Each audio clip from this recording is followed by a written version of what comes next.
DanceBlue is the ultimate love fest. It's a family.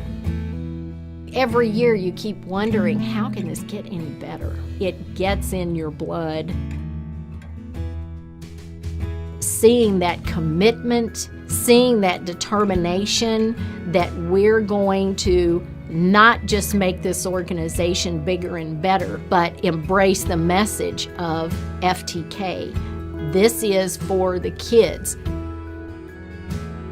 For the kids began with one kid, my son, Jarrett Mynear. This is the story of how Jarrett's desire to help others while fighting cancer himself inspired 10 years of DanceBlue.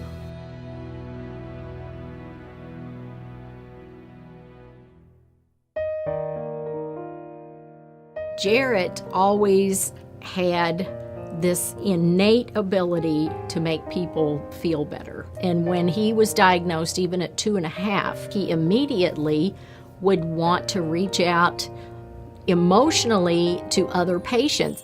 And as he went through the years, he became more and more aware of the challenges that some of these kids faced. He had developed a secondary cancer, myelodysplasia, because of all the chemo and radiation he'd had, and he was 9 at the time. He was literally in his hospital room for 38 days. He could not leave the room. And he said, "You know, Mom, I've been thinking." I thought, oh boy, that's usually trouble. He said, "I'm thinking about all those kids over there in the children's hospital that don't have all these visitors, and they don't have all these friends and their families, and they live far away, and I want to do something to help them." This is him sitting there with catheters coming out of both sides of his chest. He had just literally been at death's door with the transplant, and I'm thinking, you are not for real. You're sitting here thinking about these things while you're hooked up in here in the hospital watching the world outside the window. I said, "What's your idea?" And he said, "Well, you know how at the Hutchinson Institute, his first transplant, 4 Ewings, he said those nice ladies came around with the little gifts for us." He said, "I want to do something, but it's got to be bigger than that." And he came up with the business plan and started collecting donations. We cut the ribbon on March 23rd, 1999, and the rest is history. Oh, I met him as a news reporter for a television station, and he was starting his joy cart. Stuff. We've got a Nerf gun. I was immediately taken with his enthusiasm and energy and the way he motivated people. I mean, I think he was only 9 years old at that time, and I think he saw himself as a motivational speaker. The toy cart is not just about giving the children toys. It's mostly about having something for them to look forward to. We showed it on the news that night, and people were gathered around the TV watching it. He goes to about 40 rooms on each visit, I'm doing okay. giving young patients a brand new toy of their choice. Here you go. I got the toy cart back again. And I noticed others in the newsroom were touched by it too, so I had no doubt that if this room full of hardened journalists was touched by this, that it wasn't reaching other people. Hey, Christopher. The thing that was neat about following Jarrett in the hospital when he was delivering the toys was that it was about so much more than the toys. People would say, "Oh, you're that little boy that gives out toys." And he said, "No, ma'am, I'm the little boy that gives out joy." And I think that was one of the great legacies of the Joy Cart. It wasn't just a toy cart, it was like a visit that people looked forward to from someone their own age who had a lot of wisdom beyond his years. As long as I can keep it together financially and mental-wise, I am going to keep the toy cart rolling. This is so nice. Thank you. Oh, you're welcome. I'll see you next time. So it was just an idea that captured everybody's attention. And he ended up being on the Rosie Show, I think, 5 times. He started meeting national politicians and celebrities. As I saw this happening, I thought there's a book in this. And then I got to know Jarrett really well because I started to interview him personally. And I would go to the clinic as he was receiving his chemo treatments. And that's, when I really became close to him. In honesty, we thought, well, this is another one of those wonderfully sweet ideas of his. And we thought, well, this will run its course and he'll move on to something else. Nope. That was 15 years ago, and that was on his list. In his final week, he had a list of things, and one of the things was that we had to promise that we would keep the Joy Cart going. He knew the word legacy. He was thinking about what his legacy was going to be. I don't know how many preteens even know what that word means, but he wanted to have something to be remembered by. At the time Jarrett was being treated, we had state-of-the-art patient care, state-of-the-art doctors and nurses and staff, but the clinic was terrible. Yeah, he would talk sometimes about how this place is kind of run down and this place needs to be fixed up and it's depressing in here and there's not room for people to visit me, or there's not, or not enough toys to help the kids break their boredom. What Jarrett experienced as a patient himself and watched with his fellow patients as they were sitting on the floor getting chemotherapy had a big impact on him. We really hoped someday they could make a better place. In his final weeks, he said, I want you all to do something to try to help this.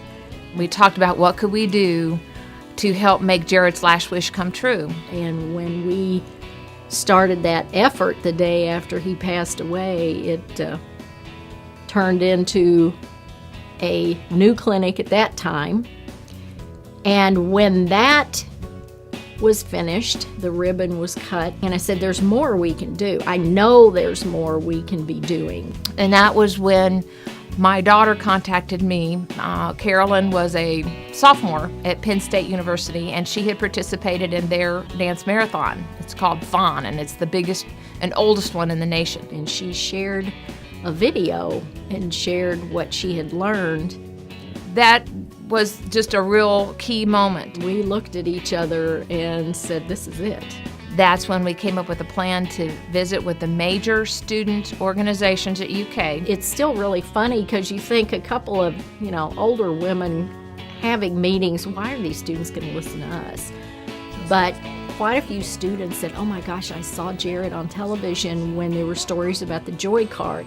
And that puts a face to this, and I really want to be a part of this. And the rest is history.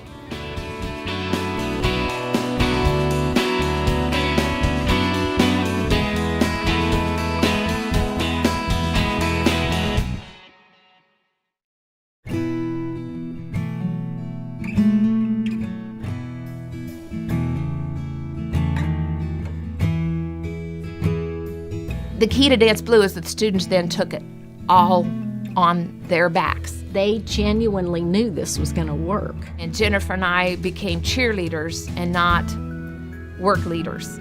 And they took it on. This is not some organization that paid adults are standing in the background pulling the strings. This is a student-run organization. Growing from just a few dancers and a few student organizations to being sort of the thing to be in every year. It's the culmination of a year's worth of effort to raise money and awareness for the children that are treated at Kentucky Children's Hospital and Kentucky Clinic for various cancers. It's just inspirational for everybody. And I know, a lot of the students who participate didn't know who Jarrett was, but they've come to know other patients by volunteering or going through the clinic. And it's just, it gives you a lot of hope.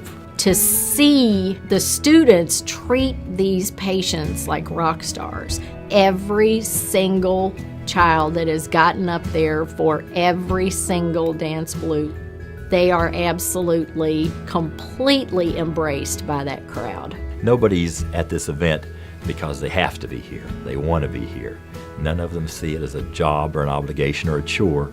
They see it as an honor and a privilege. The amount of funds it provides every year for the cancer clinic changes the lives of those families. UK's pediatric oncology program is continuing to become cutting edge, setting the tone for the fact that you can't just treat the patient.